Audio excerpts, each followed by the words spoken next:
Hello everyone and welcome to a beautiful Saturday afternoon. I think maybe, just maybe, fall is now upon us.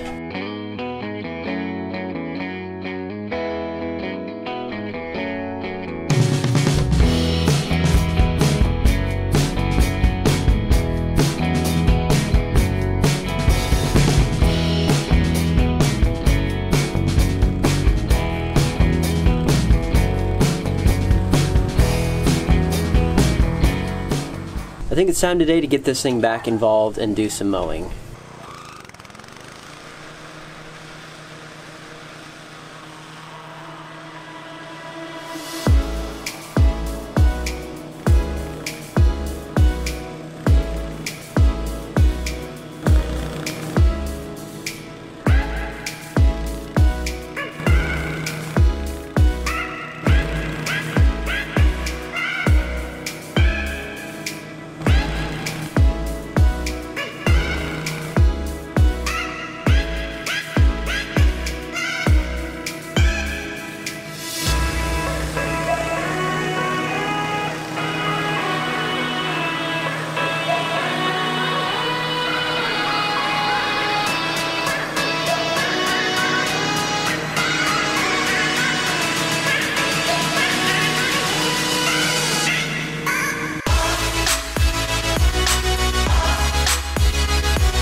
Alright, so now it is Monday morning. I didn't get to finish that video on Saturday, but the weather's not quite cooperating for me this morning, otherwise I'd be outside.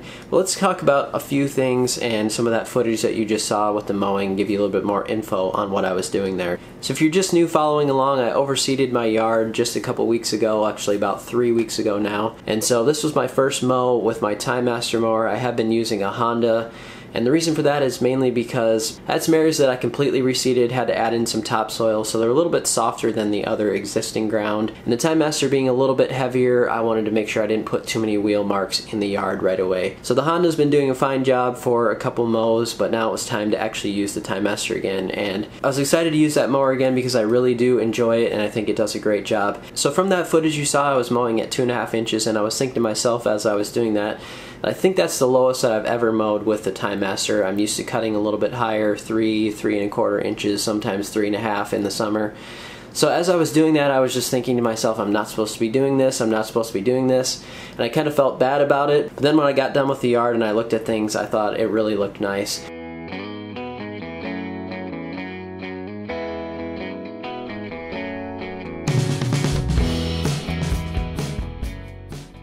I do prefer to cut a little bit lower. I should say that I like the look of a lawn that's cut a little bit lower, but of course the benefits of mowing higher are there as well. But for the fall, it's not going to be a problem for me to stay at 2.5 inches. And the reason that I'm doing that is that we want to start to move the grass height lower anyway as we get towards the last cut of the season. We do this because if you leave the grass too tall and kind of shaggy, then you can have some problems when the snow comes of it getting all matted down and having some problems with what's called snow mold.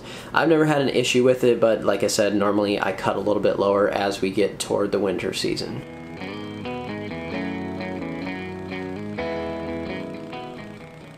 So again, I just want to reiterate how much I like perennial ryegrass because only a couple weeks ago my lawn looked like this.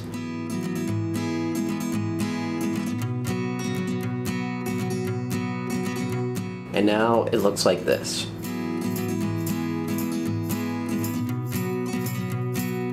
And really that transformation happens because of how quickly that grass grows in. I think some people maybe have a bad feeling about perennial ryegrass for some reason because it's not quite as tough as bluegrass and it doesn't withstand as much as far as extreme temperatures go. But if you're willing to test out some things like I am, as I mentioned in one of my previous videos, that last year we had a pretty harsh winter in terms of no snow cover, which is hard on grass. Then this year we had pretty much a drought for 2 to 3 months of the summer. and actually into the fall here as well. I kind of let the grass just completely go as a test to see what would happen, knowing that I'm going to be doing some overseeding in the fall anyway. And I was surprised at the results of how much of the ryegrass came back. Maybe it's a specific blend that I'm using from Seed Superstore, I'm not sure. However, I really love this ryegrass and I'm going to continue to use it as long as I have these results. I also took a little clip here after I was done mowing, and you can see that there's actually some ryegrass growing in the cracks of the driveway, which there's not really much soil there, so you can see how resilient it is and how easily it grows in. That was something I wasn't expecting, but I found it to be kind of interesting and I wanted to share that as well.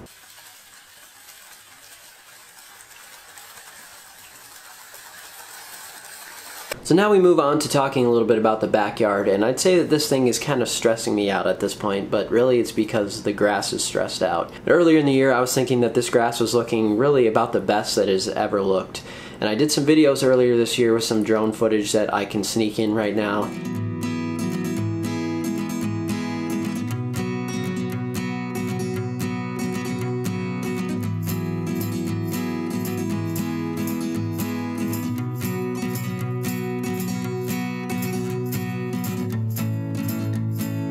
And I was super thrilled with the way that this lawn was looking. And then we got to probably around July or so, and we got some really warm temperatures, some really high humidity, and things started to really dry out, and we started our drought about that time. So I was trying to keep up with the backyard in terms of watering, but those things are kind of a recipe for some problems when it comes to humidity, staying through the evening, temperature sometimes only cooling down to around 75, somewhere in there. And that's a problem because then we're going to run into some fungus problems, and as I went through the rest of the summer, that's kind of what I ran into. I had some browning of the lawn no matter how much I was watering it. It just wasn't seeming to bounce back after a watering like it normally does. I think I had some problems with leaf spot and I put down some fungicide, but I think at that point it was probably just a little bit too late. So I've been waiting and waiting and waiting and looking at some past pictures from last season to try to gauge what it's looking like now compared to what it was looking like at the same time last year.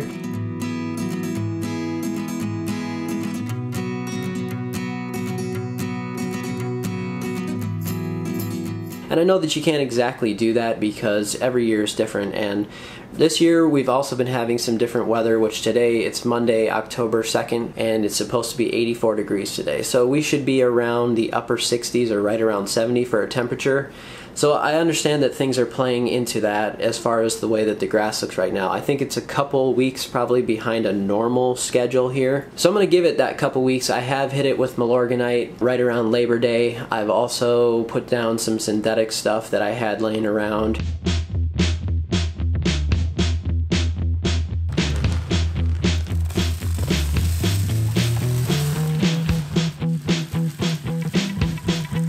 So far, it's just starting to show like it's coming back, but after I did that aeration right around the Labor Day time as well, in hindsight it was probably not the greatest time to do that on the backyard because it was kind of stressed at that point. It was a little bit drier than I would have liked it to be, and I put quite a few holes in there. So after that, I noticed that I had some problems with some turf tearing up, and I'm still having some problems with that right now. But I did have some bare spots that I'm hoping are going to fill in as we get things growing a little bit better here, and I've put down this nitrogen, which will hopefully start to build things back for the fall season. Today I was hoping to do some mowing, but again the weather's not cooperating right now, so I'll either complete that today or maybe tomorrow, and I'll get some footage of that to show you kind of what things are looking like right now. Alright, Wednesday morning now, and I'm outside about to do some mowing with the Timemaster as promised. So just in the last couple days since we got that rain, fertilizer's starting to kick in and a little bit cooler temps are coming. Just take a look at what the backyard looks like now.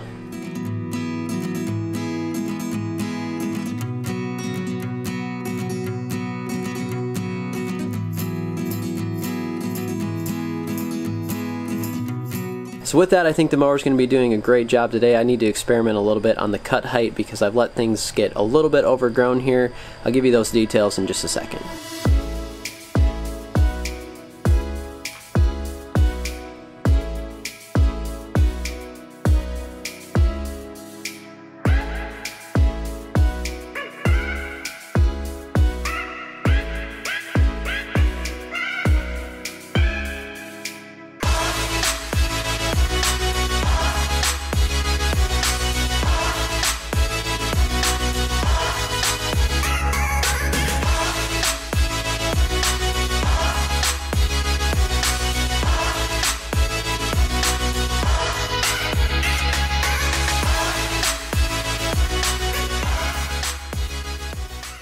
Well, what a difference just a small amount of time can make when you get some water, get some fertilizer on there. Things can really get started here, and especially with the cooler weather too, that's going to help out a lot. Quickly, for those of you who might be new to the channel, haven't watched much of these videos before, this backyard that I just mowed was 100% Kentucky Bluegrass. It's 4 different varieties, which I can post if you're interested. The front yard that I've been doing the overseeding on is kind of a mix of bluegrass, ryegrass, and fescue.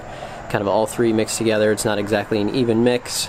But I've been overseeding with this perennial rye, and you can check out all those videos if you want to see that process. But yeah, that's a little bit info on the grass types that I have. We have one more problem that I noticed when I was mowing. I've been so into the lawn stuff right now, I've neglected some of the landscaping. Take a look at this tree.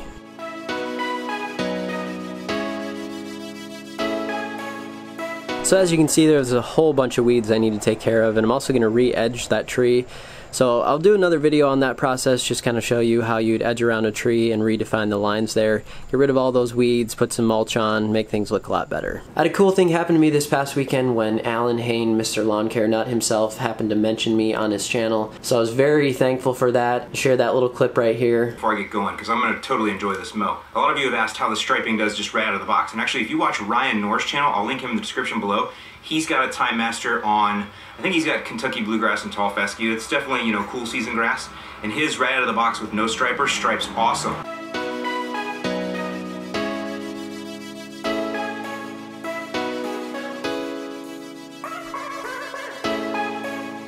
So if you're joining me for the first time, thank you so much for checking out my channel. If you've been here all along, obviously thank you very much for sticking around for all these videos. Thank you always for watching, and we will see you next time.